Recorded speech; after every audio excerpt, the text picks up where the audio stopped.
No stress raised a question here. Look, imagine that Israel and the United States find out that Brazil is helping Iran and decide to invade Brazil. That's a wet dream, man. The United States, in fact, doesn't need to invade another country, right? For example, if I'm not mistaken, Russia did it there with. What was that country that Russia invaded a few years ago, before going to Ukraine? It wasn't Belarus, it was another country that was there on the border where they kind of did one of those exercises. They put some tanks there, they took out the president and put an ally of Putin there to stay forever, right? So they end up, it was Crimea, thanks Anderson, it was Crimea. So they did one of those exercises, they put some little tanks there, the president farted in the flour, they put another president/dictator/Putin's lackey, and man, it ended up becoming an ally of Russia, it ended up being Russia's backyard. So, like, countries don't necessarily need to invade, destroy, wage war, kill people, right? They don't need to do that, right? For example, let's go along this line of reasoning that states, like, if Brazil sells uranium, remember that port, there was an aircraft carrier, there was a large Iranian cargo ship that transported it here in the ports of Brazil. I don't remember if it was in Rio de Janeiro or if it was further up. I really don't remember. I know it was around there and everything. And then people said, man, what are those guys doing there, right? And nobody found out, right? What stopped that ship there, right? Nobody. If it was a Bolsonaro ship, if it was a Netanyahu ship, man, they would go inside the people's ships, each member of the crew, to find out what they were doing, right? But since it's Lula's buddies, since it's the axis of evil, man, this is something that breaks my heart. If a third world war starts today, we're on Russia's side, we're on Iran's side, we're on the axis of evil, man, we're not on the United States' side, you know? Which could actually be good, right? Because then they press the button, the United States, Brazil disappears, right? But the question is this, let's go. Let's try to get back to our line of reasoning. If we stop to think that today there are these proxy wars that they call it, right? The United States uses Israel to fight against Iran, against the people from the axis of evil, right? While Russia uses Iran to fight against Israel. It's kind of like Russia, it's really like a war between the United States and Russia. But they use proxies, right? They use other countries to fight among themselves, right? And also because the only people who are dying are, you know, people who aren't from the original countries, right? So it's kind of like, you know, if a tree falls in the forest, it makes a noise. You don't have anyone to hear it, so no one even sees anything, right? And in Brazil it works the same way. And I've already told you, I even made a video here on the channel called Voce. I don't remember which one it was, but it was like, if Trump presses a button, Lula will fall, right?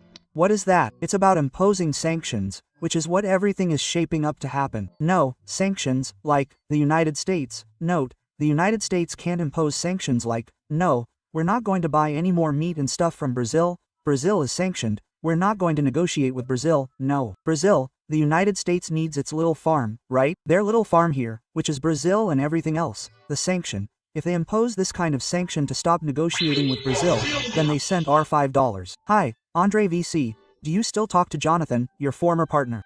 Today we don't have any commercial partnerships or anything, so no. But look, what I'm talking about. So, if Trump were to pass these sanctions to stop negotiating, you know, well, that's bad, because what happens? Lula will come and say, everything bad that's happening in Brazil, the theft from the National Social Security Administration, the embezzlement, the record collection, but there's a lack of money for the unified health system, schools, public safety, it's all the fault of Trump's sanctions. So Trump has to sanction Brazil, but not in this way, because if he sanctions in this way, it will give ammunition to the leftists to say that Brazil's current economic crisis is due to these sanctions. The United States is going in the right direction, right? They're talking about that Chapinsk law, right? Magnetinsk, Chapinsk that they have, that they're going to sanction some people in the Brazilian government, Alexander de Moraes and some other people, right? And then we could get into the fantasy here that Alexander de Moraes had millions in the United States and took money from there and people are taking it to the Supreme Court. We could get into this fantasy, but I prefer to keep my feet on the ground. I hope that this really happens, which is what? It's a sanction where the American government, it says, any American company that helps or has clients, these people here will have to choose between staying in the United States or staying on that person's side. And it's obvious that any bank, any institution, any company, instead of choosing a single client, a single individual, will choose to side with an entire country with 400 million people like the United States. I don't remember how many people there are in the United States, but it's more than 200 million, right? I think it's 300 or so, 400 million, I don't know. But it's going to want to have the support base of the United States, right? Of clients rather than just having a single person, right? So, by doing that, it sanctions, right? It makes the banks cancel the accounts of Alexander de Moraes and several other members of the Brazilian government. And what will that do? It's obvious that the Brazilian government will shake things up. It's obvious that the Brazilian government will go around the bush. It'll say that, look, I'm not attacking the Brazilian homeland. It's a crime against the country and blah blah blah. All that idiotic rhetoric from the leftists, right? And so on.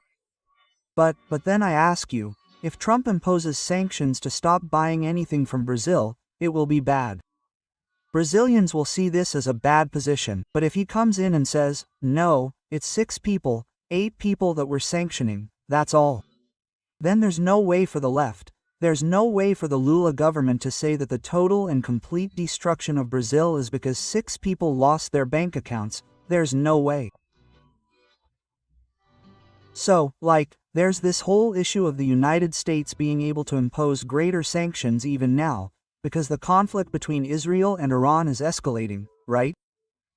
And then they'll look for those who are on Israel's side, who are friends of Israel. Remember that Bolsonaro was a great friend of Israel? Remember? Bolsonaro is an extremely good friend of Israel. He has very good relations with Israel. And Lula doesn't have good relations with Israel. Lula cursed. He talked about Nazi Jews. He said several things that we discovered here on the channel in the last 2 years and everything. They don't have a good relationship with Israel. Now, last week Lula made a speech, right, saying that Israel has to stop this genocide, with I don't know what there and with bread. So, in my opinion, man, it's very simple, today, at this very moment, for us to find out who is on the right side and who is on the wrong side of the whole story. You just have to look at who is oppressing and who is being oppressed. Whose side is Brazil on? Brazil is always on it, and it's Lula. Almost like Felipe Neto, right? You just have to follow the guy to see who he's supporting, to see who knows who's wrong, right? At least that's what they say, right? Sorry, I don't want to get sued. But President Lula, everything he supports is wrong. He supports abortion, he supports drug trafficking, he supports drug trafficking. What am I saying? It's not that he says that, it's not like he wore a drug trafficking cap, no. But it's like, the government releases drug traffickers, arrests them, you know?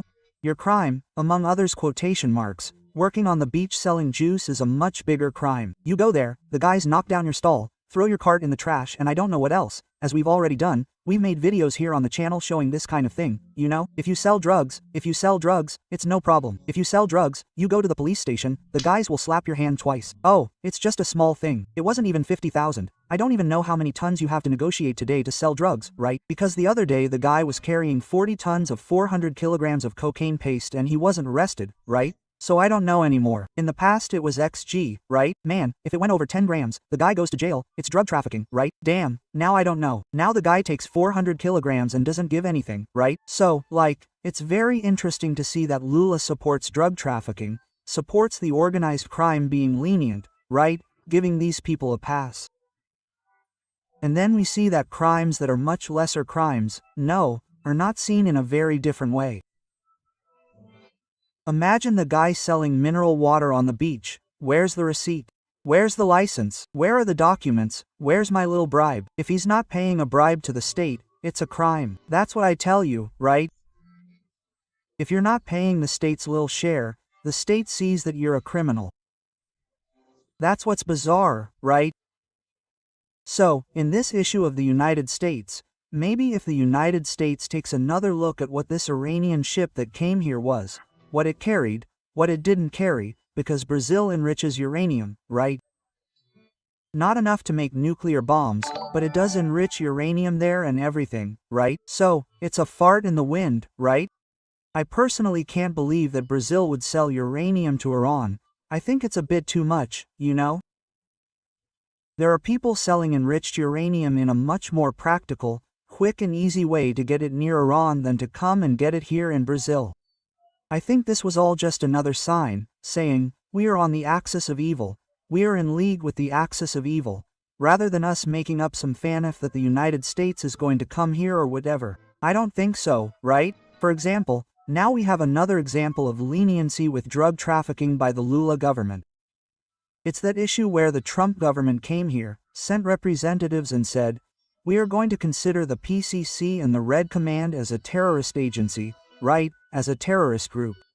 And Brazil, man, that's what I find strange, don't you stop to think about it, that the Brazilian government is going to say, no, but we don't consider the Red Command and the PCC as a terrorist group. No, it's not something else. Have you ever stopped to think about this? Like, the government doesn't say something like this, man, we consider it like this, help us fight against this? It would be like this. I'm sure that if it were Bolsonaro, if it were a guy more to the right, he would certainly talk to Trump and say something like, no, we also consider it, help us fight this. My God, it's three Black Hawks, an aircraft carrier is parked there in Rio de Janeiro, drop some Black Hawks, it's over, brother, it's over, oh, and it ends everything, right? But then we see that the government is lenient, the Lula government is lenient with this. No, we're seeing that the Red Command, the PCC, man, drug trafficking is a bad thing. No, look, understand how people who write with lipstick on a statue get much bigger prison sentences than the drug trafficking bosses.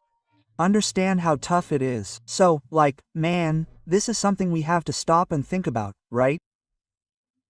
I would like the United States to review some agreements with Brazil, but I also understand that they are on a tightrope that if they cut certain support or certain agreements, they will help the Lula government more than they harm it.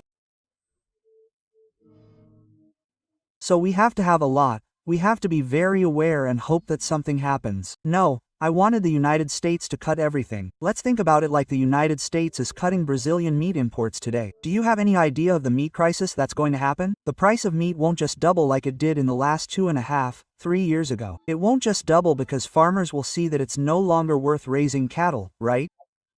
I have a contact here on our Discord with a guy who manages one of the largest cat companies in Brazil, and he says, these farms only exist to export meat. The meat they produce is not sold within Brazil. And then I said, come on, what if and why don't you sell it within Brazil? Because I call him, right? Every time he comes in there I say, oh, I went to buy meat today, I paid $80, I don't know what, man. And then, right? And he said, man, at this price, it's the price of this meat here. The way this cattle is raised here, there's no market in Brazil, so it all goes abroad. I said, man, what then? What if the government takes a decision? What if the government says, no, you can't export anymore, you have to sell on the domestic market? Then he said, so the price of meat will double or we'll stop producing, because that type of cattle won't be worth selling in Brazil, we'll have to sell another type of cattle, you know? A cattle, you know? That little cattle from Pica-Pau. So, like, well, that's the problem with having a sanction on juice, having a sanction on anything, like now, right? There was a problem with a juice producer in the United States, right? Well, a company said it would stop making orange juice and, man, the price of orange juice in Brazil doubled. It doubled. No, it went up about 30 to 40% in price here in Brazil, right? Why? Because the United States is buying more orange juice, right? More orange juice from Brazil to maintain their market there. And then imagine, you are a juice producer in Brazil. You are going to sell 1 L of juice for $10 in Brazil, or you are going to sell it for $15 to the United States. Who are you going to sell it to? You are going to sell it to the United States, obviously, right? And that is why the price of juice in Brazil, which was $10, went up to $15. Why? Either you pay the price that the United States is paying or it is not worth selling here, you know? So this is the kind of thing that we have to understand. Any kind of breach of agreement needs to be very well thought out. I would like it that way. It's really cool that we're rooting against the Lula government, but the little boat we're on is ours. I don't want there to be a shortage of meat for me, because they're selling more meat to the United States, or here or there, you know, because the Lula government says, no, but if the United States doesn't buy, China will buy. If I don't know who will buy, I don't know who will buy. And man, it's not really like that, you know? No, it's not, you know? There are meat and there are other small farms scattered around the world, smaller than Brazil, but there are other small farms there that if the Lula government doesn't treat the countries well, we could have a serious problem in the medium-term future, you know? Yeah,